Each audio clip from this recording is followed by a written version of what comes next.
गृहस्थ हैं। साधारण गृहस्थ से मतलब जो भागवत की परिभाषा में असाधारण कौन है? जो साधु हैं, संत हैं, सन्यासी हैं, महात्मा हैं, ब्रह्मचारी हैं, ये सब असाधारण श्रेणी के लोग हैं। आप जो है साधारण श्रेणी में आते हैं। तो साधारण श्रेणी के लोगों को जीवन भर बिना रोग के जीवन बिताना, बिना डॉक्टर की मदद के अपनी जिंदगी को चलाना, बिना विशेषज्ञ की मदद के अपने जीवन को चलाना, उसके लिए उन्होंने जो कुछ कहा वो मैंने पिछले 7 दिन में अलग अलग समय पर आपको बताया। आज फिर उसको कह रहा हूं, रिपीटिशन कर रहा हूं ताकि याद रहे। तो सबसे पहला मुख्य नियम है आप जैसे लोगों के लिए, वो वही है, खाना खाने के बाद कभी भी पानी ना पिएं। ये सबसे जरूरी, सबसे आवश्यक नियम। खाना खाने के बाद कभी भी पानी तुरंत ना पिएं, 1.5 घंटे के बाद पानी पिएं। एक्सप्लेनेशन में पहले दे चुका हूं, अगर आप चाहें तो फिर समझा देता हूं। खाना खाते ही पेट में अग्नि प्रदीप्त होती है, उसको जठर अग्नि कहते हैं। जठर पेट का वो स्थान है जहां खाने का पाचन होता है। हिंदी में उसको आमाशय कहते हैं, संस्कृत में जठर कहते हैं। तो जठर स्थान पे अग्नि प्रदीप्त होती है और ये अग्नि 1.5 घंटे तक ही रहती है। तो 1.5 घंटे तक पानी ना पिए तो अग्नि अपना काम अच्छे से करेगी, तो भोजन आपका अच्छे से पचेगा, रस में बदलेगा। और मैंने आपको क्रिया बताई थी कि पहले खाना जो है ना पेस्ट में बदलता है। जैसे आप घुटी हुई खिचड़ी खाते हैं ना, खिचड़ी, वैसे खाना बनता है, वो 1.5 घंटे में बनता है। फिर उसके बाद रस निकलता है, और जब रस निकलेगा तब पानी की जरूरत है, क्योंकि बिना पानी के रस नहीं बनता। तो कहते हैं 1.5 घंटे के बाद पेट भर के पानी पिए। यह सबसे जरूरी, सबसे आवश्यक पहला नियम। दूसरा नियम, पानी कभी भी पिए तो घूट घूट भर के पिए। यह मैं बहुत आवश्यक नियम मानता हूं सबके लिए, आप जैसे लोगों के। आप में से थोड़ा अगर किसी को भी धीरज हो, धैर्य अपने जीवन में, तो आप ये चालू कर दीजिए, पानी घूट घूट घूट, जितना कम से कम 1 घूट में पानी पी सके उतना, और मुंह में घुमा घुमा के ऐसे ऐसे कर कर। आप 6 महीने बाद देखना, 6 महीने बाद आपके शरीर की पूरी बायोकेमिस्ट्री बदल जाएगी। सबसे पहली चीज जो आप महसूस करेंगे, आप कहेंगे मैं पहले से ज्यादा फ्रेश हूं, आप कहेंगे मैं पहले से ज्यादा हल्का हो गया, माने वजन कम हो गया, आप कहेंगे पहले से अच्छी नींद आ रही है, आप कहेंगे पहले से अच्छा खाना हजम हो रहा है, आप कहेंगे पहले से ज्यादा मेरे दर्द कम हो गए, जो घुटनों का, कमर का, कंधे का, जगह जगह, आप कहेंगे चक्कर आना बंद हो गए, आप कहेंगे सुबह सुबह उठकर सिर का दर्द कम हो गया। ऐसी 85 बातें आप खुद कहेंगे 6 महीने के बाद। आप करिए इसको। मैंने तो कई लोगों को बताया साल साल भर से कर रहे हैं, 1.5 साल से कर रहे हैं। मैंने आपको एक उदाहरण दिया था, हमारा एक सहयोगी है कल बेंगलोर में, 140 किलो का था, 1 सवा साल से घूट घूट पानी पी रहा है, अभी 70 किलो का है। कोई आसन नहीं करता, कोई प्राणायाम नहीं करता, जिम में नहीं जाता, कोई एक्सरसाइज नहीं करता, क्योंकि उसको फुर्सत भी नहीं है, आईटी कंपनी में काम करता है। लेकिन इतना जरूर करता है, पानी जब भी पिएगा घूट घूट पिएगा, खाने के 1.5 घंटे बाद ही पिएगा। यह अद्भुत है। इस नियम को मैंने हजारों लोगों पे करके देखा है, एकदम एक्सीलेंट रिजल्ट है, कई बार तो चमत्कारिक रिजल्ट है। और कारण उसका क्या है? कारण उसका एक ही है कि घूट घूट पानी पीने से ज्यादा लार पेट में जाती है। पेट को हमेशा लार की जरूरत है, क्योंकि यहां एसिड बन रहा है।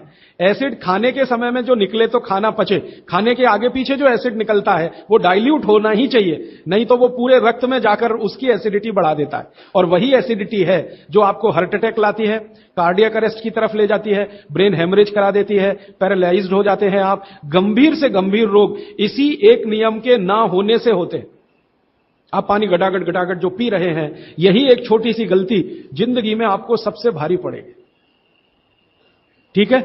तो पहला नियम मैंने आपके लिए कि पानी खाने के 1.5 घंटे बाद पीना, हमेशा पानी घूट घूट भर के घुमा घुमा के पीना है। सुबह का पानी हो या दोपहर का, शाम का, जब भी पिए घूट घूट भर के। पानी कैसे पिए?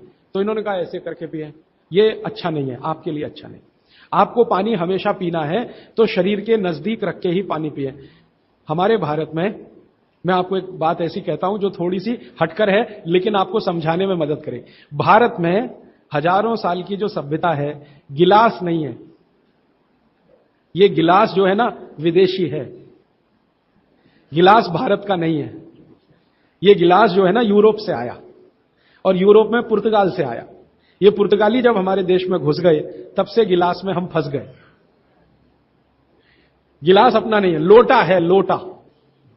लोटा और गिलास का अंतर आप, लोटा है, और लोटा कभी भी एक रेखीय नहीं होता, वो ऐसे ऐसे ऐसे ऐसे होता है। तो भागवत जी कहते हैं कि जो बर्तन एक रेखीय हैं उनका त्याज्य करें, वो है नहीं अच्छे काम के नहीं है। तो गिलास का पानी पीना अच्छा नहीं माना जाता। तो लोटे का पानी पीना अच्छा माना जाता है। अब आप बोलेंगे जी क्या फर्क है? फर्क सीधा सा है, पानी के बारे में मैं बता चुका हूं। पानी को जहां धारण किया जाए वैसे गुण उसमें आते हैं। पानी अपने गुण कुछ नहीं है, जहां दे दो वही गुण हो जाते हैं। दही में मिला दो तो छाछ में बन गया, वो दही का गुण ले लेगा, पानी खत्म हो गया। दूध में मिलाया तो दूध का गुण। तो लोटे में पानी जो रखा तो पात्र का गुण आएगा, लोटे का। अब लोटे का गुण क्या? लोटा गोल है ना, गोल है ना।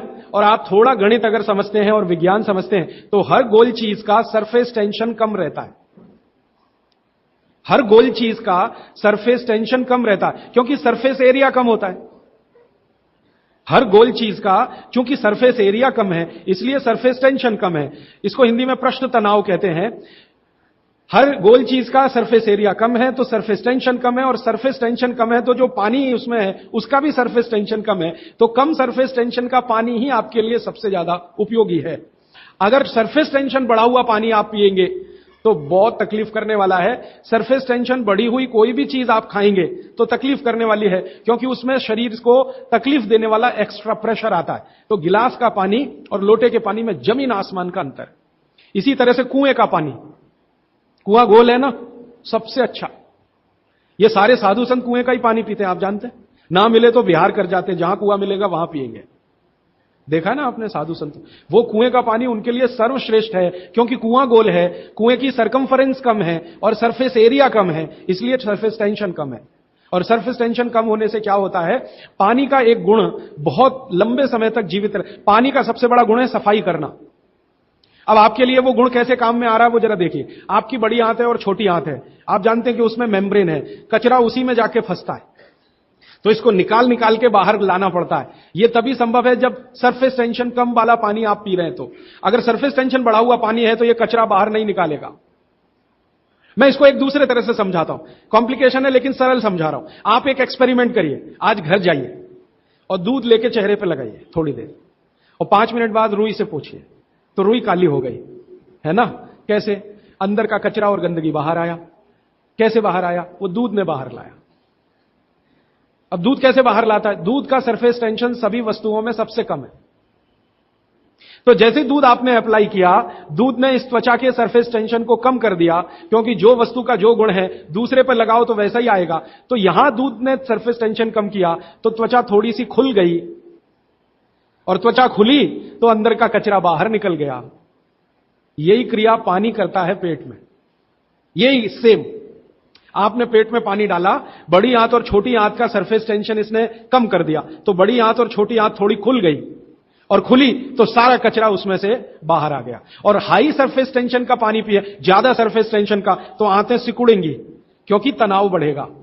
तनाव बढ़ते समय चीज सिकुड़ती है, तनाव कम होते समय चीज खुलती है। तनाव बढ़ेगा तो सारा कचरा आंतों में अंदर बंद हो जाएगा। अब यही आपको मूलव्याध, बवासीर, भगंदर सब करेगा।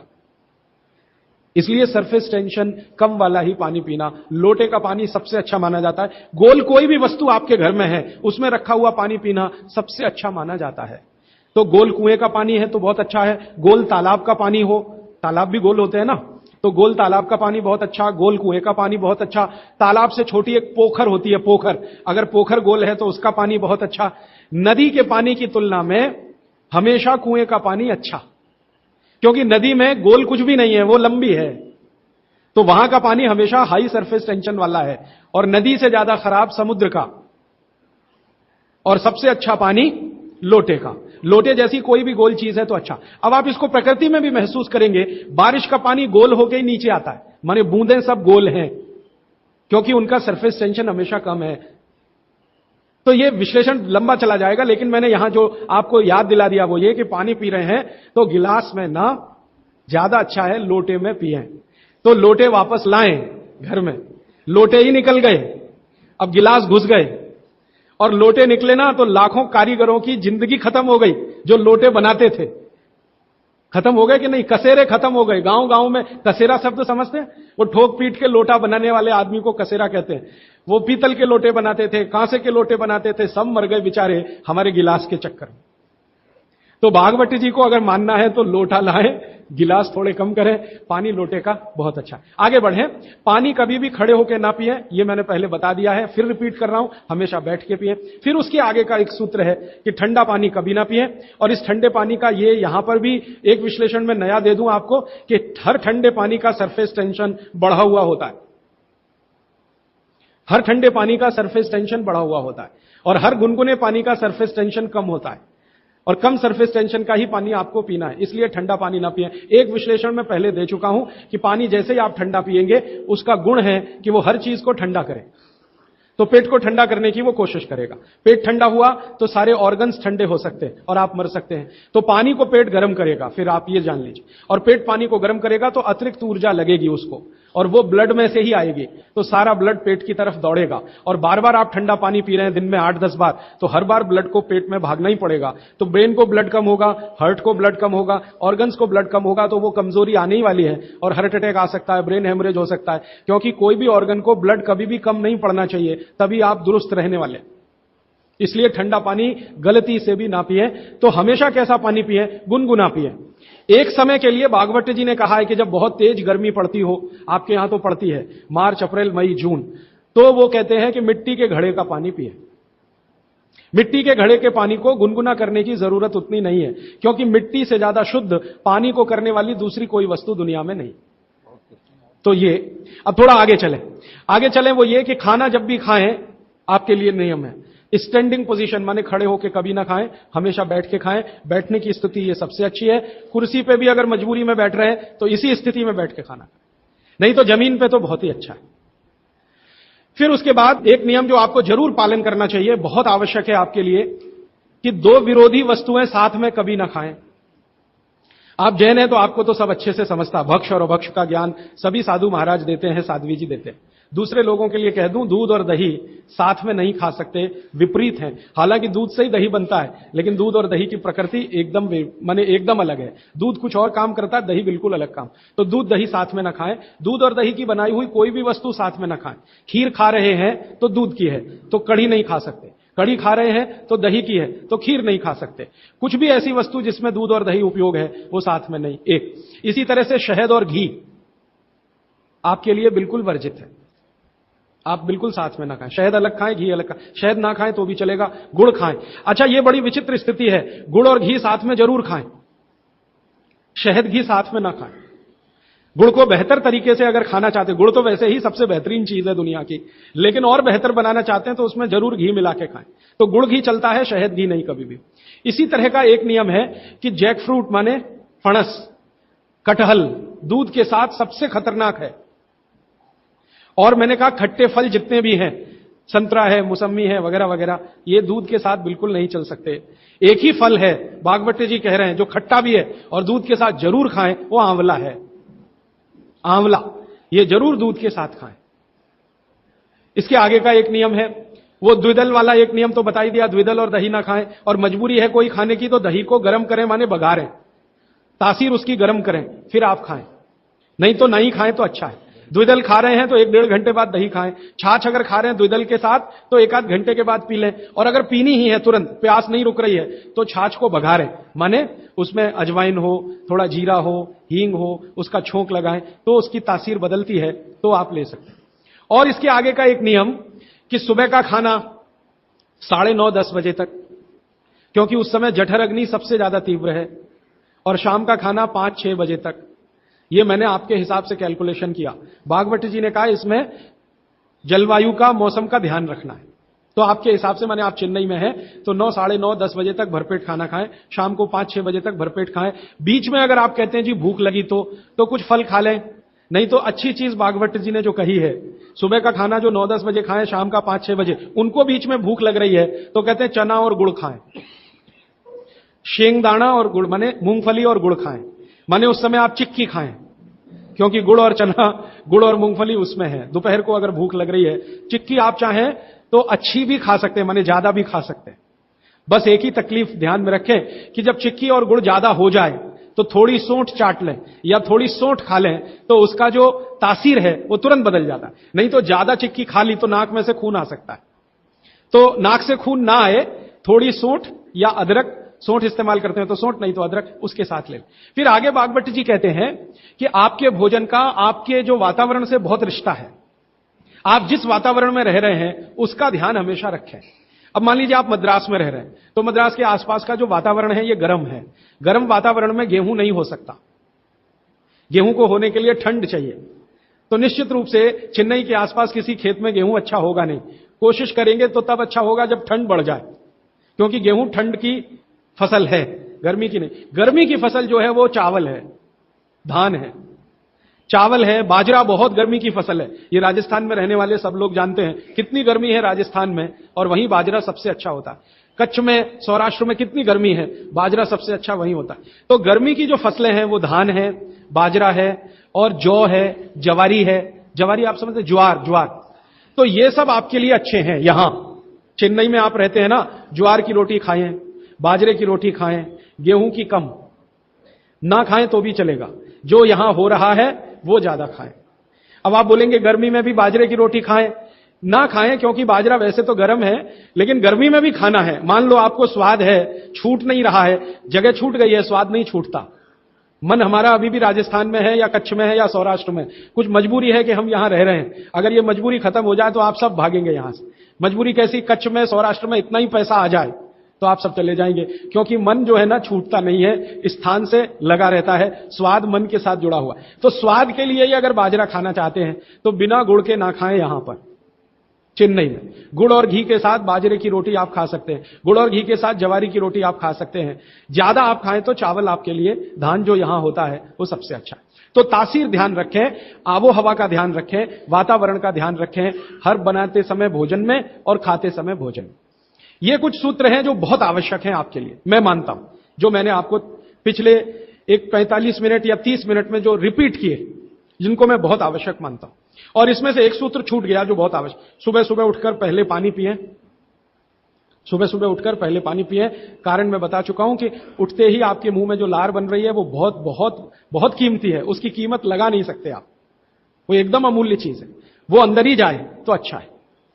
तो आप उठते ही पानी पीने का नियम बनाएं। कितना पानी पिए, मैंने बताया था 18 से कम उम्र के जो बच्चे हैं उनको लगभग 1.5 से 2 गिलास, 60 से ऊपर के जो बुजुर्ग हैं उनको भी 1.5 से 2 गिलास, और आप जिस उम्र में हैं 18 से 60 तो कम से कम 3 गिलास। पीने का तरीका वही है, सिप सिप सिप सिप करके पीना। और ये सुबह का पानी अकेला पानी है जो बिना प्यास के भी पीना। जी, ये मुख्य नियम मैं मानता हूं आपको जरूर धारण करने चाहिए। और मेरी एक दूसरी गुजारिश है, आप जितने भी लोग बैठे हैं इन सब नियमों को पालन करें। आज से कुछ ने तो शायद शुरू भी किया है 2-3 दिन से, जरूर पालन करें। हो सकता है कि 6 महीने के बाद, 8 महीने के बाद मेरी आपकी फिर मुलाकात हो, तब आप मुझे इसकी रिपोर्टिंग करें।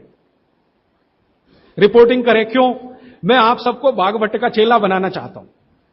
मैं ये चाहता हूं, मैं विनम्रतापूर्वक कह रहा हूं, मैं ये चाहता हूं कि जो ज्ञान मैंने 6 साल में लिया ये साल भर में आपके पास पूरा पहुंच जाए। क्यों?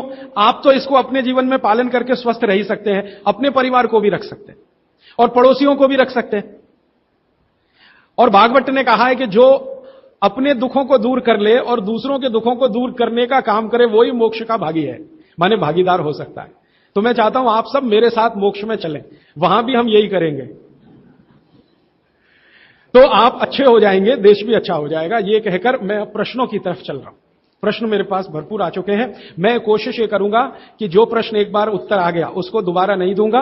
हो सकता है किसी व्यक्ति ने वो प्रश्न रिपीट किया। ज्यादातर प्रश्न जो है वो रोगों से संबंधित हैं, इस रोग में क्या करें, उस रोग में क्या करें। तो सबसे पहला प्रश्न जो मैं सबसे आसान मानता हूं, आंखों के नीचे काले धब्बे आ गए हैं तो क्या करें। मैं इसका उत्तर पहले दे चुका हूं, फिर दोहराऊं। आपको सबसे अच्छा आसान उपाय मैं बता रहा हूं वो ये, जिनको भी डार्क सर्किल है सवेरे उठें, सबसे पहला जो आपका थूक है, मुंह का लार है, इसको आंखों के नीचे लगा के मालिश करें, हल्की हल्की मालिश करें। आपके सारे डार्क सर्कल खत्म हो जाएंगे। और ये जो सुबह का मुंह का लार है, इससे आप अपने त्वचा रोग भी ठीक कर सकते हैं। खाज है, खुजली है, दाद है, सोराइसिस है, इचियोसिस है, एक्जिमा है, हर जगह इसको अप्लाई करें और हल्की हल्की मालिश करें। कोई कहेगा कि बहुत ज्यादा शरीर में है तो इतना तो थूक बनता ही नहीं है और पूरे शरीर पे लगाना पड़े तो ऐसी स्थिति में आप मुझे व्यक्तिगत रूप से शाम को 4 बजे मिले, मैं आपको एक ऐसी दवा बता दूंगा या लिखा दूंगा जो थूक भी बढ़ा देगी और आपकी शरीर की खाज खुजली दाग धब्बे सब मिटा देगी। वो व्यक्तिगत है। नींद बराबर नहीं आती, नींद बराबर नहीं आती है तो इसका माने एक ही आप जान लीजिए कि आपके शरीर में अगर वात बढ़ा हुआ है, वायु बढ़ी हुई है, तो अच्छी नींद कभी नहीं आएगी। तो इसके लिए बहुत सरल उपाय मैंने बताया था, रात को गाय का घी हल्का गर्म करके दोनों नाक में डाल के सोएं। गाय का घी हल्का गर्म करके जब वो तरल हो जाए उतना ही गर्म करें और एक एक बूंद दोनों नाक में डालें और हल्के से खींचें, ज्यादा तेज नहीं, बस इतना करेंगे अंदर चला जाएगा।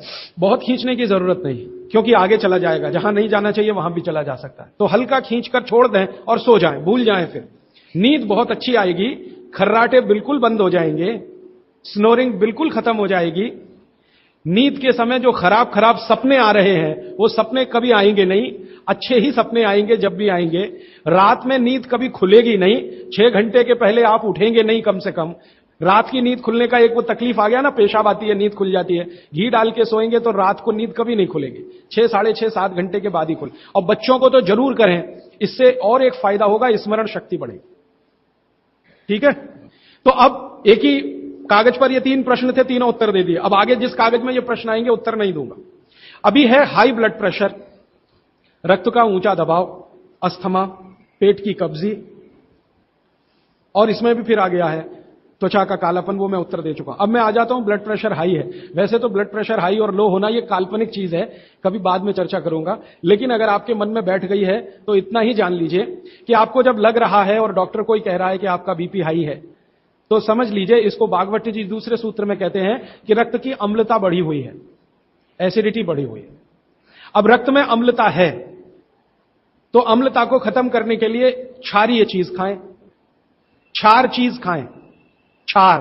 अब क्षार वाली चीजें क्या है? सबसे अच्छी क्षार की चीज है मेथी, सब्जी के रूप में भी और दाने के रूप में मेथी। दूसरी क्षार वाली चीज है, आप में से जैन है तो वो नहीं खाएंगे, लेकिन जो जैन नहीं है उनको बता देता हूं, गाजर। तीसरी क्षार वाली चीज है कोई भी ऐसा फल जिसमें रस नहीं है, कोई भी ऐसा फल जिसमें रस नहीं है।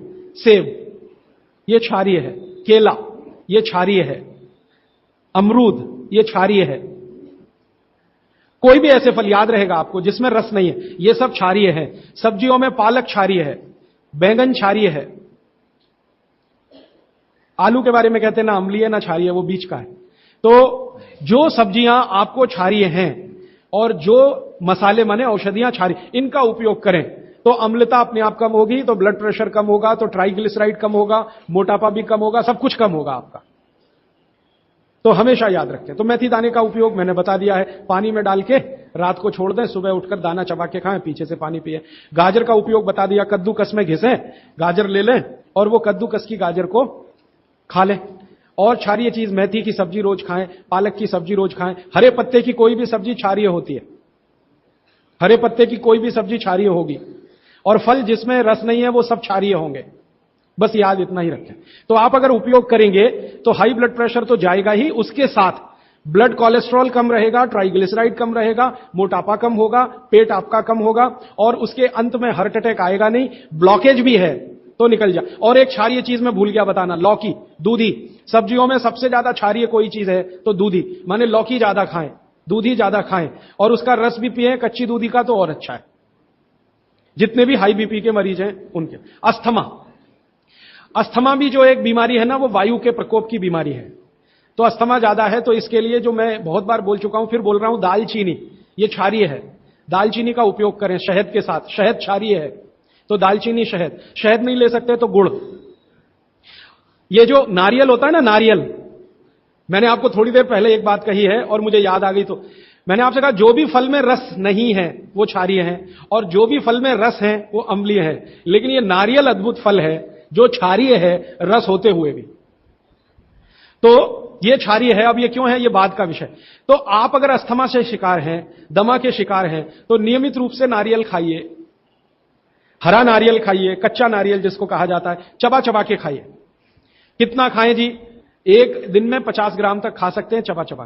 तो दालचीनी और गुड़ लिया और नारियल चबा के खाया, 3 महीने के बाद आपका अस्थमा जड़ से खत्म होगा। वो 40 साल पुराना हो तो भी। इसके बाद हां, बाकी तो आंखों की। मुंह में छाले बहुत रहते हैं। ये मुंह में छाले बहुत रहते हैं, इसका माने पेट आपका साफ नहीं है, बड़ी आंत आपकी कचरे से भरी हुई है।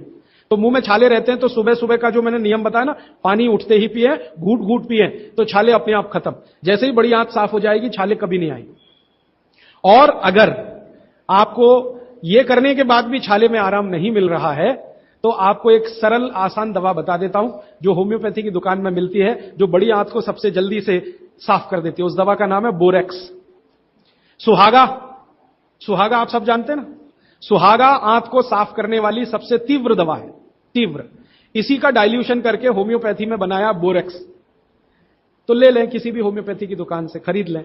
30 पोटेंसी में या 200 पोटेंसी में इसके 3 ही खुराक लेंगे तो जीवन भर के लिए छाले की बीमारी आपकी आएगी नहीं, क्योंकि यह तुरंत बड़ी आंत को साफ करता है। पानी करेगा, धीरे धीरे करेगा। बोरेक्स तो एक ही दिन में काम करता है, लेकिन बागवती जी कहते हैं यह एक ही दिन का चक्कर छोड़ना चाहिए, तुरंत हर चीज का रिजल्ट मिल जाए। वो कहते हैं जीवन में कोई भी चीज फास्ट है ही नहीं, हर चीज स्लो है। तो कोशिश करिए पानी से ठीक करें, और अगर आप बहुत परेशान हैं तभी बोरेक्स का इस्तेमाल करें। और यह दवा हमेशा पानी में डाल के लें, 1 बूंद डाल दें पानी में, और उस पानी के 3 हिस्से करके उसको पी लें। 1 कप पानी हो, आधा कप पानी हो, चौथाई कप पानी हो। अभी आगे का एक प्रश्न। अच्छा, गाय के मूत्र के बारे में मैंने आपसे कहा था, तो उस पर प्रश्न आए हैं 4-5। गोमूत्र सही गाय का है या उसको कोई बीमारी है, किस तरह की प्रॉब्लम हो सकती है, अगर गोमूत्र सही नहीं है तो उस हाल में क्या करना चाहिए। मैं आपको विनम्रतापूर्वक एक एक्सपेरिमेंट जो हमने किया वो बता देता हूं। गाय को हमने 6 साल जहर खिलाया। एक गाय पर यह एक्सपेरिमेंट हमने किया, 6 साल जहर खिलाया, सबसे खराब जहर खिलाया, उसका नाम है संखिया, अंग्रेजी में कहते हैं आर्सेनिक। तो हमने गाय को दिया, चारे में मिलाकर दिया, बहुत मामूली मात्रा में, क्योंकि हम जानते हैं ज्यादा देंगे तो गाय मर जाएगी। हमें यह देखना था कि ये थोड़ा थोड़ा जहर देते हैं तो उस पर असर क्या आता है। तो 6 साल जिस गाय पर हमने ये प्रयोग किया, वो गाय अभी भी जीवित है, अभी भी जीवित है और स्वस्थ है, तंदुरुस्त है। हमने हर बार उसको संख्या दिया और हर दिन उसके मूत्र में टेस्ट किया, आया कि नहीं आया, क्योंकि ऐसे कहते हैं ना, खाओ तो सब कुछ आने ही वाला है मूत्र में और ब्लड में। तो 6 साल लगातार उसको संख्या खिलाने के बाद भी उसके मूत्र में 1.0000 में चले जाएं, उतना भी संख्या कभी नहीं आया। अद्भुत है ये। अब मुझे पुरानी बातें इसमें जोड़नी है। बहुत लोग कहते हैं ना, गाय के गले में शंकर भगवान का निवास है। वो शायद शंकर जी ने पी लिया। शंकर जी तो मशहूर है ना, खराब से खराब जहर पीने के लिए। तो शायद गले में शंकर जी हैं गाय के, तो वहीं रुका। और सच में हमने ये देखा, इसमें मैं एक्सेजरेशन नहीं कर रहा हूं, आप चाहें तो वो गाय कभी भी आके देख सकते हैं। हमने उसके गले के आसपास महसूस किया 6 साल में एक ब्लू कलर का रिंग बन गया है, ब्लू कलर का, और वहां से ब्लड निकाला, उसको टेस्ट किया तो उसमें पूरा संख्या है, माने आर्सेनिक है। गले के नीचे वो गया ही नहीं, गले में ही रुक गया। शंकर भगवान ने शायद रोक लिया। तो आप बेखटके गाय का मूत्र पी लीजिए। आपके दिल में ऐसा लग रहा है वो कचरा खा रही है, आप चिंता मत करिए, ये कचरा जाएगा नहीं उसके मूत्र तक। भगवान ने उसके शरीर में ऐसी व्यवस्था करके रखी हुई है। लेकिन अच्छा ये होगा आपके दिल और मन की तसल्ली के लिए कि गाय अच्छा चारा खाती हो, साफ सुथरे वातावरण में रहती हो और नियमित घूमने के लिए जाती हो, उसका मूत्र जरूर पिएं, वो सबसे ज्यादा लाभकारी तो है। लेकिन कुछ मजबूरी आ गई, मजबूरी से मतलब मैं समझाना चाहता हूं। आप एक ऐसी जगह रहते हैं जहां गाय कचरा ही खाती है, और आपको ऐसी कोई गाय मिल ही नहीं रही है जो शुद्ध चारा खाती हो और बराबर घूमने जाती हो, और आप किसी बीमारी से तड़प रहे हैं, परेशान है, और वो बीमारी में आपको गोमूत्र चाहिए ही, तो बिना संकोच के ले लें। उसका हानि तो नहीं करेगा, कुछ फायदा ही कर जाए। गोमूत्र के बारे में अब तक की जो रिसर्चेज हैं वो ये हैं कि इसके साइड इफेक्ट है नहीं। शरीर पता है क्या करता है, आपने मूत्र ज्यादा भी पी लिया तो ये शरीर 20 मिनट के बाद उसको पेशाब के साथ अपने आप ही निकाल देता है, रहने ही नहीं देता उसको। तो थोड़ा ज्यादा पी लिया या खराब पी लिया, वो निकल ही जाएगा, जो काम का है उतना ही रह जाएगा। अब गाय का ऐसा बना भगवान ने बनाया है, इसलिए भागवत जी कहते हैं कि ये विशेष तरह का एक जानवर या प्राणी है जो भगवान ने बहुत सोच समझ के बनाया। तो गाय के बारे में इतना। अच्छा, अर्थराइटिस के लिए किसी ने पूछा है, अर्थराइटिस के अब जितने भी प्रश्न आएंगे उनका एक ही साथ ही उत्तर है कि अर्थराइटिस की समस्या अगर बहुत गंभीर है और डॉक्टर आपको कोई ये कह रहा है कि जी ऑपरेशन करा लो, तो हाथ जोड़कर कहता हूं ऑपरेशन तो कभी मत कराना, क्योंकि आप जिस स्थिति में हैं उससे भी ज्यादा खराब हो जाएगी। इस हिंदुस्तान के भूतपूर्व प्रधानमंत्री श्री अटल बिहारी वाजपेयी ने दुनिया के सबसे बड़े डॉक्टर से ऑपरेशन कराया था, नहीं कराया? स्पेशल चार्टर्ड प्लेन भेजकर अमेरिका से उस डॉक्टर को बुलाया, डॉक्टर राणावत, और उसने दुनिया के सबसे अच्छे घुटने कप्स लाकर अटल जी को फिट किए हैं। अटल जी को देख लीजिए आप, पहले तो थोड़ा चल लेते थे, अब तो चलना ही बंद हो गया, सिर्फ व्हील चेयर पर ही रहते हैं, और वो खुद कहते हैं कि मैं पहले से ज्यादा तकलीफ में हूं। तो आप मत करिए। फिर आप बोलेंगे जी क्या करें, डॉक्टर बोलता है ऑपरेशन मत कराइए। आप क्या करें, अर्थराइटिस के लिए जो सबसे अच्छे कॉम्बिनेशन भागवत जी के हैं उनका उपयोग करिए। उसके लिए सबसे अच्छा वो बोलते हैं चूना खाइए, चूना क्षारीय है, अम्लता को कम करता है, ज्यादा अम्लता बढ़े तो अर्थराइटिस होता है, तो चूना खाइए। खाने का तरीका मैंने बता दिया, दही में, छाछ में, पानी में, जूस में, और एक दिन में अर्थराइटिस के पेशेंट 2 ग्राम खा सकते हैं, स्वस्थ आदमी तो 1 ही ग्राम खाए। चूना खाइए। मेथी दाना लीजिए, क्षारीय है। और सबसे क्षारीय चीज जो है वो है हार सिंगार का पेड़। हार सिंगार देखा है? परिजात हार सिंगार, छोटा सफेद रंग का एक फूल आता है और केसरिया डंडी होती है। सफेद फूल और केसरिया डंडी, बहुत तेज खुशबू है, रात को ही खिलता है। रात रानी भी कुछ लोग कहते हैं, हार सिंगार कहते हैं। ये पेड़ के जो पत्ते हैं वो ब्रह्मांड में सबसे ज्यादा क्षारीय माने जाते हैं, जो भी औषधियां। तो इसके पत्ते कहीं भी मिल जाएं, 4-5 पत्ते पीसिए, पीसकर पानी में डालिए, खूब उबालिए। पानी इतना उबालिए कि थोड़ा कम हो जाए, आधा रह जाए, फिर ठंडा कर लीजिए। फिर वही पानी चाय की तरह से चुस्कियां ले लेकर सवेरे खाली पेट पीजिए। मैंने ये देखा है, गंभीर से गंभीर अर्थराइटिस पेशेंट को हफ्ते 10 दिन में ही रिलीफ कर देता है। तो ये कहीं भी मिल जाए। नहीं मिले तो हार सिंगार का पौधा गुड़वांचरी में है, तो आप थोड़े पौधे बंटवा दीजिए, सब अपने घर में लगा लें, गमले में हो जाता है आसान। और कुछ खाली स्पेस है तो जरूर, क्यों, ये हर घर में रहे पेड़। कारण क्या है कि आज अर्थराइटिस ही सबसे ज्यादा तकलीफ दे रहा है लोगों को। सुगंधी तो आएगी, नींद अच्छी देगा। जहां आपका बेडरूम है उसके पीछे जरूर लगा लीजिए, और उसका पत्ता आपको अर्थराइटिस से मुक्ति देगा। और दोनों तरह की अर्थराइटिस, रूमेटिड और ऑस्टियो, दोनों ही खत्म होती है इस हार सिंगार के पत्ते से। आइसक्रीम कब खा सकते हैं? कभी भी नहीं, कभी भी नहीं। और अगर आइसक्रीम खा ही रहे हैं, आप कहते हैं जी मन नहीं मानता, स्वाद है और मुंह को लग गया है, अब क्या, तो इसका एक उपाय बता देता हूं। आइसक्रीम खाइए और पीछे से गर्म पानी में घी मिला के पी लीजिए, तो जो कुछ भी तकलीफ वो करने वाली है उससे आप बच जाएंगे। ना खाएं तो सबसे अच्छा।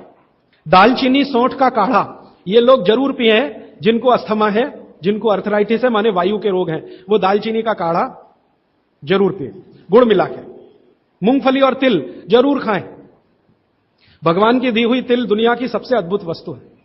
मैं तो आपको कहता हूं, जिंदगी भर मोटापे से बचना है, हार्ट अटैक से बचना है, आपको अर्थराइटिस से बचना है, तो रोज खाने के बाद तिल खाएं, चबा चबा के।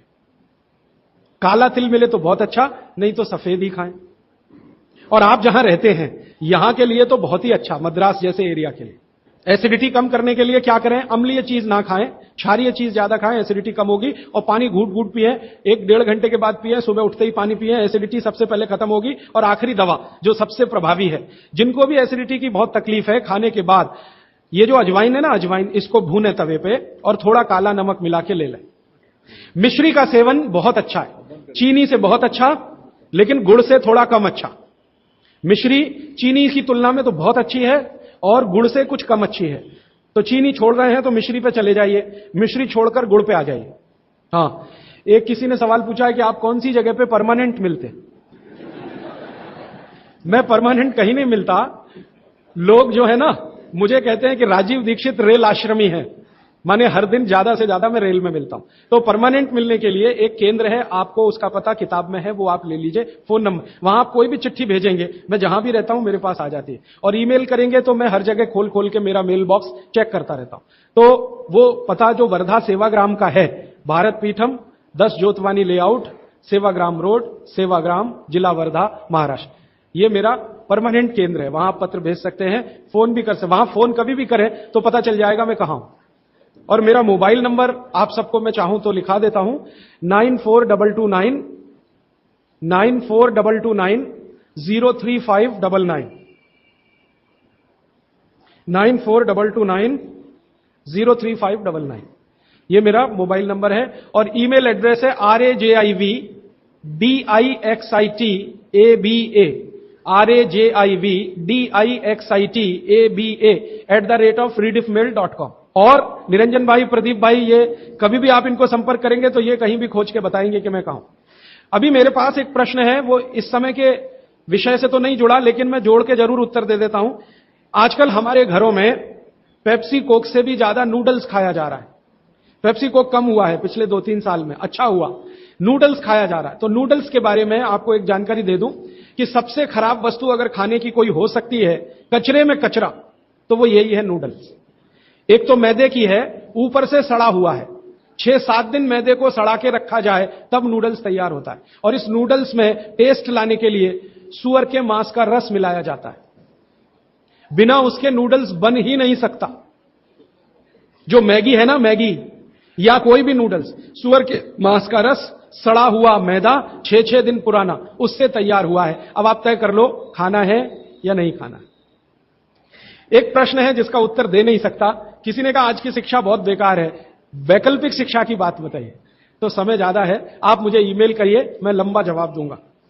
गाय का घी कान नाक में डालने के लिए मैंने बोला था, तो वो उत्तर दे चुका हूं। फिर रिपीट इसलिए कर रहा हूं कि गलती ना करें। घी को हल्का गर्म करना है, ज्यादा नहीं। गाय का घी नाक में डालने के लिए हमेशा हल्का गर्म करना है, ज्यादा नहीं। और एक ही बूंद एक नाक में, दूसरी बूंद दूसरी नाक। हां, एक बहुत अच्छा सवाल है, दैनिक जीवन में कौन सा नमक खाएं? सबसे अच्छा सेंधा नमक खाएं। और इसको याद ऐसे रखें, पत्थर वाला नमक खाएं। यह समुद्र के पानी का नमक कम से कम खाएं। पत्थर वाला नमक एक तो सेंधा नमक है, दूसरा नमक है जो काला नमक है, ये आप ज्यादा उपयोग करें। मेरा तो कहना है कि आज से ही घर में नमक तो तुरंत बदल दें। बदलते ही आपको असर दिखाई दे जाएगा। आपको जो तकलीफ है ना ब्लड प्रेशर की, अर्थराइटिस की, ये नमक बदलने से ही बहुत आराम दे देगी आप। तो सेंधा ही नमक। किसी ने कहा है कि गोमूत्र अर्क लेने में पहले दिन खराब लगा, 3 दिन खराब लगेगा, 3 दिन, चौथे दिन से अच्छा लगेगा।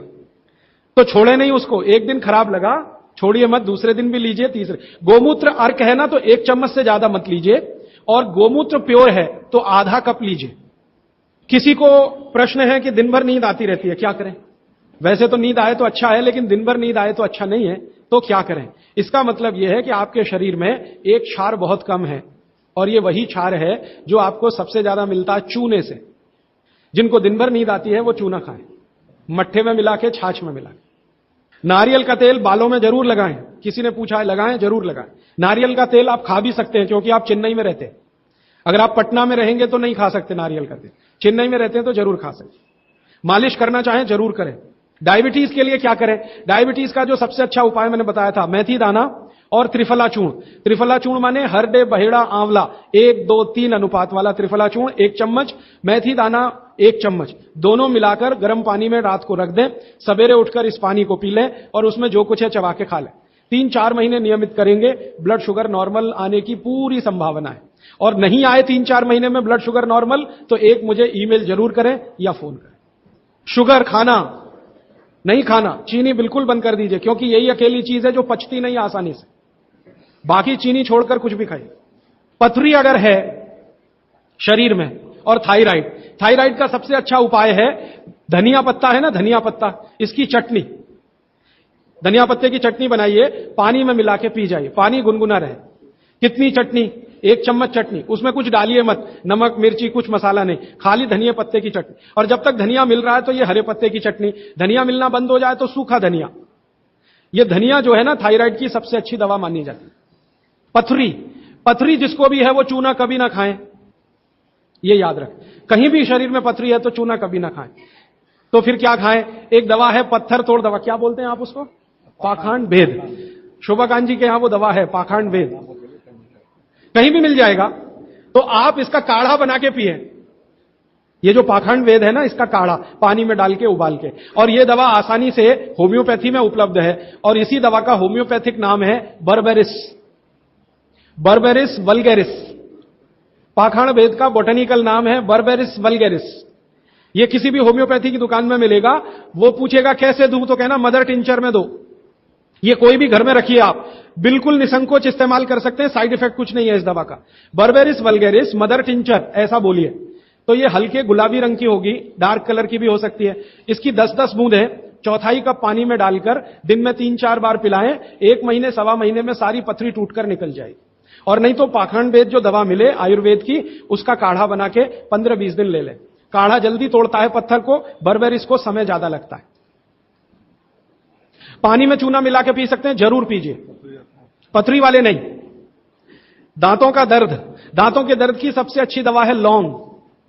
लौंग इस्तेमाल करिए, लौंग का तेल इस्तेमाल करिए। और दांतों में दर्द हो ही नहीं तो थोड़ा थोड़ा चूना खाते रहिए। और दांतों में दर्द हो ही नहीं तो दातुन करते रहिए, दंत मंजन करते रहिए, पेस्ट बंद कर दीजिए। हां, अभी एक जरूरी प्रश्न आया, शराब और गुटखा छोड़ने के लिए क्या करें? जरूर आप इसको ध्यान से नोट कर लीजिए, ये बहुत लोगों के काम।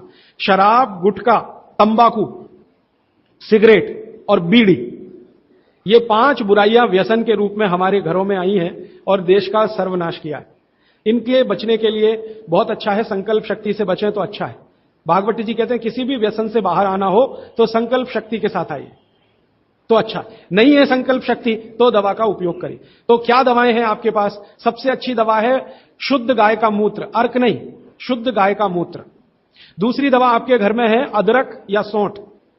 जिनको शराब से छुड़ाना है, बाहर निकालना है, उनको अदरक और सौंठ ज्यादा खिलवाइए, रस पिलवाइए अदरक का, सौंठ का काढ़ा बना के दीजिए, गुड़ मिला के दे सकते हैं सौंठ का काढ़ा बना के। और गोमूत्र पीने को बोलिए। नियमित रूप से अगर आधा कप भी गोमूत्र पिया तो 1.25 महीने में शराब छूट जाती है। शराब जो पीते हैं, बीड़ी सिगरेट जो पीते हैं, उनके शरीर में एक केमिकल बढ़ जाता है, उसका नाम है सल्फर। और सल्फर को कम करने के लिए सल्फर ही चाहिए। आयुर्वेद में कहा है ना कि विष को विष मारता है, तो सल्फर बढ़ता है। तो सल्फर कम करने के लिए बाहर से सल्फर चाहिए, और बाहर का सबसे अच्छा सल्फर गोमूत्र में है। सर्दी जुकाम, सर्दी जुकाम ज्यादा है, बार बार है, सबसे अच्छी दवा है। आप अगर बच्चों के लिए ले रहे हैं तो कफ दूर करना है उनका, कफ नाशक सबसे अच्छी दवा मैंने पहले दिन बताई थी, शहद है। दूसरी, शहद नहीं लेते तो गुड़ है, तो बच्चों को गुड़ दीजिए ज्यादा। एक, उनको चूना भी दे सकते हैं, चूना कफ का भी नाश करता है, वात का तो करता ही है, कफ का भी करता है, तो चूना दे सकते हैं। गाय का घी नाक में डाल सकते हैं। हल्दी जबरदस्त कफ नाशक है, तो दूध में हल्दी मिलाकर दीजिए। और दूध हल्दी थोड़ा घी मिलाएं तो और भी अच्छा कॉम्बिनेशन है। तो जिनको सर्दी जुकाम बार बार होते हैं उसके लिए। पित्त बढ़ा है तो क्या करें? देशी गाय का घी खाइए। देशी गाय का घी गरम गरम पानी में डालकर पिए तो सब पित्त को शांत करेगा। और दूसरी चीज मैंने पहले बता दी है, अजवाइन और काला नमक, ये भी पित्त बढ़े तो शांत करेगा उसको। एक मेरे पास डिफिकल्ट केस है, ये मुझे व्यक्तिगत रूप से मिले। कोई एक महिला है, उसकी लंबाई लगातार बढ़ रही है, ये मुझे शाम को मिले 4 बजे। बाल उड़ गए तो क्या करें, बाल कम हो गए तो क्या करें, बाल झड़ रहे हैं तो क्या करें? तीनों में एक उपाय है, दही को तांबे के बर्तन में रखें, 5-6 दिन खूब खट्टा हो जाए, हरा हरा हो जाए तो इसको बालों में मालिश करें। 1 घंटे के बाद बालों को शीकाकाई से धोएं। हफ्ते में 1 दिन जरूर करें। त्रिफला शहद और गुड़ के साथ, सबसे अच्छा है गुड़ के साथ, सुबह खाएं, और दूसरा चाहें तो शहद के साथ भी खाएं। त्रिफला को औषधीय के रूप में लेना है, औषधि ऐसी जो धातुवर्धक है, तो सुबह ही खाएं। और त्रिफला को रेचक के रूप में लेना है, माने पेट साफ करे, तो रात को ही खाएं सोने के पहले। बहुत ज्यादा छींकें आती हैं, नाक से पानी गिरता है, थोड़े दिन चूना खिलाएं और गाय का घी नाक में डालें। 15-20 दिन में छींकें भी बंद होंगी, पानी गिरना भी बंद।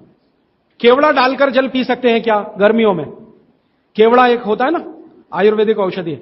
केवड़ा डाला हुआ जल सिर्फ गर्मियों में, मार्च, अप्रैल, मई, जून, बारिश जैसे ही शुरू हो केवड़ा वाला जल बंद कर दीजिए। केवड़ा और एक होता है खस, ये दोनों मिलाया हुआ जल गर्मियों में। अर्जुन की छाल लेने का समय सवेरे का, काढ़ा बनाकर दूध में नहीं तो पानी में, शक्कर नहीं मिलाएं उसमें, गुड़ मिलाएं, अर्जुन की छाल।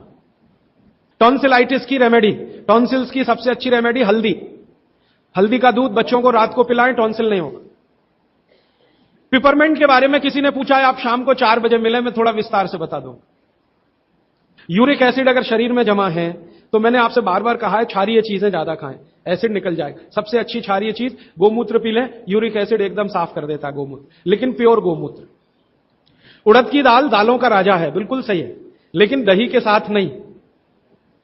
खाली उड़द की दाल खाइए, दालों का राजा है, बिल्कुल सही बात है, दही के साथ नहीं, दही के साथ ये जहर है। सुबह दूध पी सकते हैं, मैंने मना किया है, सुबह जूस पीना है, दोपहर को छाछ और रात को दूध, लेकिन पीना ही है अगर तो आंवले के साथ पिए, ना पिए तो अच्छा, सुबह का दूध ही पीना है तो आंवले के साथ। मोटापा कम करने के लिए उपाय बता दीजिए, आप लिख लीजिए इसको, नहीं तो याद कर लीजिए। जिनको भी मोटापा कम करना है उनको क्षारीय चीजें ज्यादा खानी है। तो मैंने आपसे कहा गाजर खाइए, गाजर नहीं खा सकते, दूध ही खाइए। अब खाएं कैसे? गाजर को कद्दूकस में घिसिए और उसके लच्छे बनेंगे। फिर थोड़ी एक और क्षारीय चीज आपको आजकल उपलब्ध है, सेब।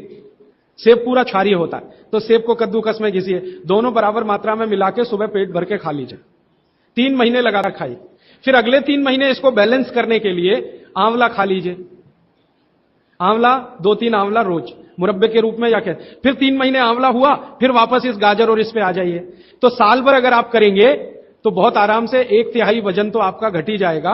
हो सकता है किसी का आधा भी हो जाए। ह्यूमन यूरिन के बारे में आपने पूछा, मैंने पहले ही बताया, अगर आप शाकाहारी हैं तो अपने मूत्र का भी इस्तेमाल कर सकते हैं, लेकिन गोमूत्र उससे हमेशा बेहतर है। बच्चे पेशाब करते हैं बिस्तर में, इसके लिए क्या करना? खजूर खिलाइए। खजूर छोटे छोटे टुकड़े काटकर बच्चों को खजूर दूध में डालकर, छोटे छोटे टुकड़े दूध में डालकर उबालिए, खूब उबल जाए, फिर वो दूध पिलाइए, खजूर खिलाइए, तो रात का बिस्तर का पेशाब उनका बंद हो जाए। वो एक प्रश्न है, वो कब्जियत से जुड़ा हुआ है। वो ये कहते हैं कि जल्दी से संडास उतरती नहीं है, क्या करें? रात को त्रिफला चूर्ण खा के सो जाइए, नहीं तो दूध में घी मिलाकर पी लीजिए, ये सबसे अच्छा है। दूध में घी मिला के रात को सोने से पहले पिए तो सवेरे संडास बहुत आसानी से उतरती है और सबसे कम समय में पेट साफ होता है। नहीं तो त्रिफला भी ले सकते हैं। 3 महीने। देखिए, एक नियम हमेशा याद रखिए, जो मैं बार बार कह, लगातार कोई भी दवा आयुर्वेद की 3 महीने से ज्यादा मत खाइए, और अगर जरूरत पड़ रही है तो थोड़े दिन ब्रेक दे दीजिए, 15 दिन का, 10 दिन का, 20 दिन का ब्रेक के बाद फिर अगले 3 महीने ले सकते हैं, फिर ब्रेक दे दीजिए। फिर ये नियम बहुत जरूरी है, नहीं तो तकलीफ बहुत दूसरी भी हो सकती है। पीठ की हड्डी में दर्द है, चूना खाइए। बच्चों को खांसी की एलर्जी अगर है तो नियमित रूप से, मैंने कहा ना, ऐसी चीजें दीजिए, कफनाशक है, सूंठ है, पान का पत्ता है, शहद है, गुड़ है, ये सभी कफनाशक हैं। कितनी उम्र के बच्चों को त्रिफला दिया जा सकता है? अगर छोटे बच्चे हैं तो त्रिफला ना देकर आंवला दीजिए, और त्रिफला देने का समय अगर शुरू कर रहे हैं बच्चों को तो थोड़ा 3-4 साल हो जाने दीजिए उनका। 3-4 साल के पहले दे सकते हैं तो आंवला दीजिए। और वैसे तो मेरा कहना है 14 साल की बच्चों को आंवला ही अच्छा है, त्रिफला उनको ना ही दें। त्रिफला एक उम्र के बाद ही सबसे अच्छा होता है।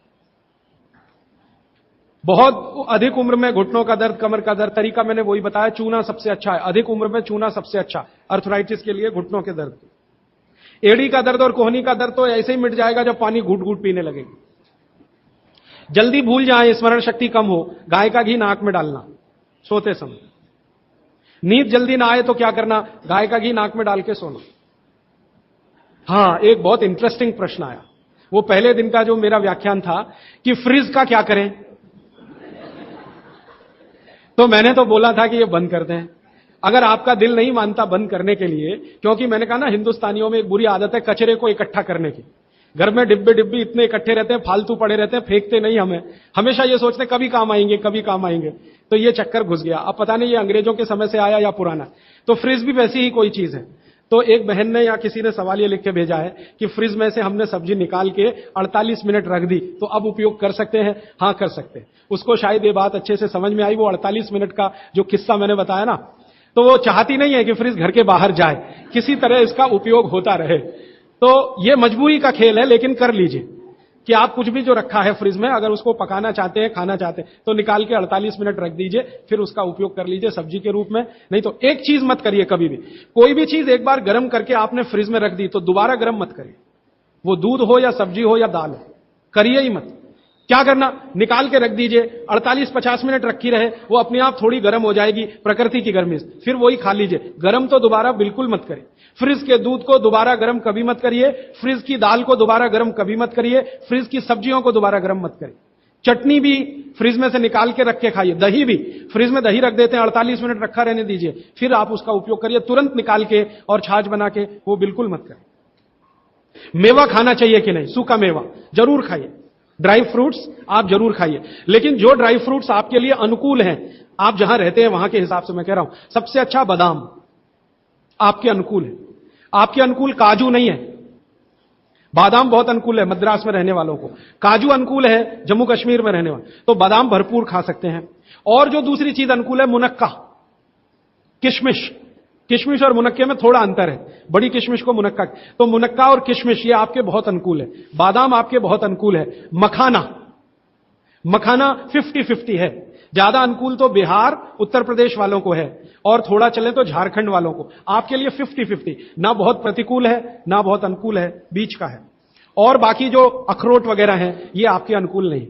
अखरोट खाना चाहिए हमेशा ठंड में रहने वाले लोगों को, आपके लिए अखरोट बिल्कुल अनुकूल नहीं। और ड्राई फ्रूट्स क्या खाते हैं आप? चिरौंजी, चिरौंजी क्या कहते हैं उसको? जो चिरौंजी है वो आपके लिए अनुकूल है, चेन्नई के आसपास के लोगों के लिए अनुकूल है, वो आप खा सकते हैं। और ड्राई फ्रूट शायद इसके आगे हैं, हां केसर। केसर अगर आप खाएं, वैसे तो औषधि है, ड्राई फ्रूट नहीं, लेकिन ये 3 महीने के आगे नहीं खा सकते, नवंबर दिसंबर जनवरी, और दूध में मिला के। मिश्री, पिस्ता, पिस्ता 50-50 है। अंजीर बहुत अनुकूल है सिर्फ एक ही किस्म के लोगों के लिए। इसको मैं आपको कहता हूं, जरा ध्यान से सुनो। जिनको शरीर में शक्ति की कमी लगती है, शक्ति की कमी लगती है, ताकत कम है, शक्ति कम है, उनके लिए अंजीर बहुत फायदे की है। लेकिन जिनको पहले से ही ताकत है वो ना खाएं इसको। शेंदारू क्या होता है? एप्रिकॉट, हां एप्रिकॉट आपके लिए ठीक है, आप खा सकते हैं एप्रिकॉट।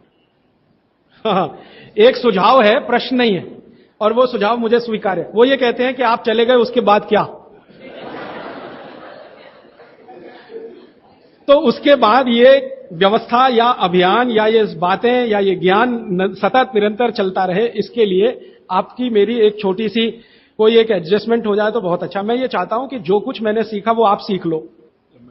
हां, और बाबूजी बोलेंगे वैसे, मेरा ऐसा कहना है जो मैंने सीखा वो आप सीख लो, उतना ही सीख लो जितना मेरे पास है, फिर आप उससे आगे भी सीख सकते हैं, और ये दूसरों को सिखाते जाएं। तो नियमित रूप से कोई ऐसी व्यवस्था अगर आप सब मिलकर करें, मुझे स्वीकार है। सुबह का पानी तांबे के बर्तन का पी सकते हैं जिनको कब्जियत की बहुत तकलीफ है, लेकिन शरीर में तांबा ज्यादा हो तो वो नहीं पिए। लेकिन सबसे अच्छा जो सम पानी माना जाता है, जिसमें आपको कुछ सोचना ही नहीं पड़ेगा, सादा बर्तन का, माने वो पीतल के उसमें रखा हुआ या कांसे के उसमें रखा हुआ, नहीं तो स्टील में रखा हुआ, गर्मी के दिनों में घड़े का, मिट्टी के घड़े, तांबे का पानी पी सकते हैं। हां, क्योंकि कुचालक है ना लकड़ी, और तांबा बहुत ज्यादा सुचालक है। एक होता है कंडक्टर और एक बैड कंडक्टर। तांबा सबसे बड़ा कंडक्टर है और लकड़ी सबसे बड़ा बैड कंडक्टर है। तो ये अगर आपने तांबा पिया माने, तो अर्थ के साथ जो कांटेक्ट है ना नंगे पांव, तो वो खत्म करेगा आपको। इसलिए पांव में चप्पल रहे, लकड़ी के पट्टे पे खड़े रहे, प्लास्टिक की चप्पल पहन के हो, रबर की चप्पल पहन के हो, तभी तांबे के बर्तन का पानी पीना अच्छा है। केन वाटर, बहुत लोग आजकल केन वाटर पी रहे हैं, ऐसा प्रश्न आया, तो ये क्या अच्छा है? बिल्कुल अच्छा नहीं। तो आप बोले फिर क्या करें? आपके घर जो पानी आ रहा है टैप वाटर, इसको खूब अच्छे से उबाल लें, उबाल कर इसको रख लें, फिर उसी को पिए। ये केन वाटर से 1000 गुना अच्छा है। केन वाटर पता है क्या है? ये पानी को शुद्ध करने के लिए ब्लीचिंग करते हैं उसकी। उस ब्लीचिंग में क्लोरीन इस्तेमाल होता है, फ्लोरीन इस्तेमाल होता है, और वो फिर शरीर में जाए तो बहुत खराब है। और केन वाटर का टेस्ट सादा पानी से बिल्कुल अलग होता है। तो केन वाटर से 1000 गुना अच्छा है टैप वाटर, लेकिन उबाल कर रखा गया। हां, एक सवाल आ गया है जो अब तक किसी ने नहीं पूछा, शायद आपको पूछने के लिए मन में तो होगा, लेकिन आपने क्यों नहीं पूछा। महिलाओं से संबंधित यह सवाल है, मेंसेस पीरियड का। 2 सवाल आए हैं। एक तो यह है कि व्हाइट डिस्चार्ज बहुत होता है, तो क्या करें? तो इसके लिए आप ऐसा करिए, एक आयुर्वेद की दवा इस्तेमाल करिए, उसका नाम है शतावरी। शतावरी कहीं भी मिलती है आयुर्वेद की दुकान पर। शतावरी चूर्ण के रूप में ले लीजिए। इस शतावरी चूर्ण को दूध में मिला लीजिए और रात को जरूर पीजिए। दूध हल्का गर्म रहे, और शतावरी डाल के दूध उबाल भी सकते हैं, फटता नहीं। शतावरी, जिनको भी व्हाइट डिस्चार्ज की समस्या है, शतावरी। और दूसरी कि जब भी मेंसेस पीरियड आता है, बहुत दर्द होता है, तकलीफ होती है, इचिंग बहुत होती है, तरह तरह की खुजलियां होती है शरीर में, गुस्सा बहुत आता है, चिड़चिड़ापन वगैरह वगैरह, तो आपका जब भी मेंसेस पीरियड होता है तो आपके शरीर में वायु बहुत बढ़ी हुई है, पित्त भी थोड़ा बढ़ा हुआ रहता है। इसका बहुत आसान उपाय मैं बता देता हूं, भागवत जी का है, मेरा नहीं। वो ये कहते हैं कि मेंसेस पीरियड में सब कुछ ठीक रहे, समय से आए समय से जाए, ज्यादा रक्त ना निकले और कम भी ना हो, इस सब चीज ठीक रखने के लिए गरम गरम पानी में, जो इतना गरम हो जैसे चाय होती है, घी मिला के पिए। गरम गरम पानी में, खूब गरम पानी में, गाय का घी आपके घर है तो बहुत अच्छा, नहीं तो कोई भी घी, भैंस का भी चलेगा, 1 चम्मच मिलाएं, आधा गिलास खूब गरम पानी खौलता हुआ घी मिला दें, थोड़ा पीने लायक हो जाए उतनी देर रखें, फिर उसको चुस्कियां ले लेकर पिएं। अगर आपका मासिक 5 दिन चलता है, 4 दिन चलता है, 3 दिन, दिन से मतलब नहीं, जितने दिन चलता है उतने दिन। कितनी बार पी सकते हैं? दिन में 2 या 3 बार पी सकते हैं। तो अगर आपने ये शुरू किया तो सब कुछ आपका नॉर्मल हो जाएगा, सब कुछ। मेनोरेजिया है तो ठीक होगा, मेट्रोरेजिया तो ठीक होगा, सब ठीक हो जाएगा। मैं ज्यादा नहीं कहना चाहता, आप सब समझदार हैं। हर चीज आपकी दुरुस्त और तंदुरुस्त रहेगी। डिस्चार्ज वाइट है तो शतावरी लेना है, और पानी में घी मिला के किसी भी दूसरी प्रॉब्लम के लिए, मेंसेस पीरियड, ये घी पानी मेंसेस पीरियड में ही पिए, इसको ध्यान से सुने। मेवा से वेट बढ़ता है, काजू को छोड़कर किसी भी मेवा से वेट नहीं बढ़ता। काजू ही है जो वजन बढ़ाता है, बाकी कोई भी सूखा मेवा वजन नहीं बढ़ाता। मुंह से बदबू आती है तो समझ लो पेट साफ नहीं है, तो रात को त्रिफला खा के सो, नहीं तो दूध और घी मिला के पियो, सुबह उठते ही पानी पी लो, मुंह की बदबू बंद। हाथ पैर सुन्न हो जाते हैं, मतलब चूना खाते रहिए। हां, अब ये एक सवाल ऐसा है कि चूने से जीभ फट जाती है, तो आप चूना अगर सीधे जीभ पे खाएंगे तो फटेगी, पानी में डालकर खाएंगे कभी जीभ नहीं फटेगी, दही में डालकर खाएंगे नहीं फटेगी, मट्ठे में पिएंगे तो नहीं फटेगी, जीभ पर चाटेंगे चूना तो जरूर जीभ फटेगी। अब किसी ने एक सवाल पूछा, हनी के केमिकल कंपोनेंट्स बताइए। वो किताब में पूरा है, आप पढ़ लीजिए। टीबी पेशेंट है, ट्यूबरकुलोसिस, तो आप जरूर उनको गोमूत्र पिलाइए। अगर खाली गोमूत्र, शुद्ध गोमूत्र, अर्क नहीं, खाली गोमूत्र आपने पिला दिया तो 3 से 4 महीने में टीबी जड़ से ठीक होती है। दही में, या तो छाछ में, या तो पानी में, नहीं तो पान में। चूना ये पान में जो खाते हैं वही। और 5 मिनट रुकिए, मैंने मेरा कंक्लूड किया है, लेकिन ये आज के लिए है, जिंदगी के लिए ये कंक्लूजन नहीं है, ये तो रास्ता अभी खुला है।